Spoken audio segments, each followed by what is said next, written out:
আসসালামু আলাইকুম দর্শক, আমি বিকেলবেলা আমার বাসার পিছনে মাঠে হাঁটতে আসছি। বিকেল টাইমে এই জায়গায় হাঁটলে মাইন্ড অনেক রিফ্রেশ হয়ে যায়। জায়গাটা অনেক সুন্দর।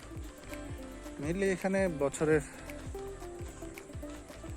7 থেকে 8 মাসের মতো ধান চাষটা করা হয়। এই মাঠে দেখবেন শুধু ধান চাষ করার পর এটা মাঠটা ফেলে রাখতে আছে। এই জমিতে বাকি টাইমে কেউ কোনো ফসল লাগায় না, যার কারণে বাকি যে 3-4 মাস 5 মাস সেটা এভাবেই পড়ে থাকে। বিচ্ছিন্নভাবে এলাকার আশেপাশের ছেলেপেলেরা খেলাধুলা করে।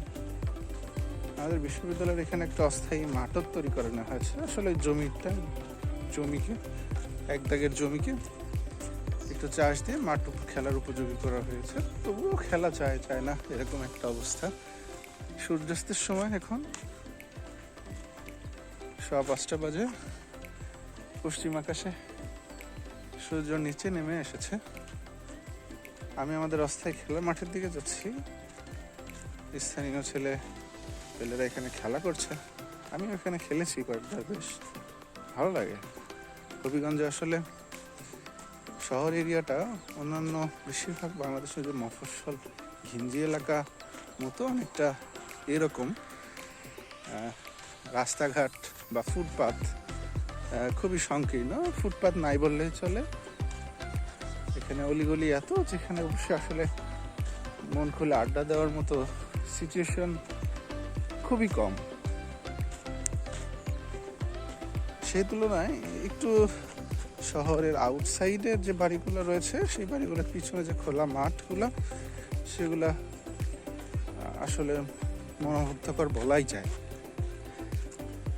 কারণ বুঝতে পারছেন, আমি যে মাঠ ধরে হেঁটে বেড়াচ্ছি, একটা রিফ্রেশিং ভাইব কিন্তু আমার মধ্যে দিচ্ছে। আমি এখান থেকে হেঁটে রুমে যখন যাই, একটা কাজের যে স্পৃহাটা সেটা বুস্টিং আপ হয়।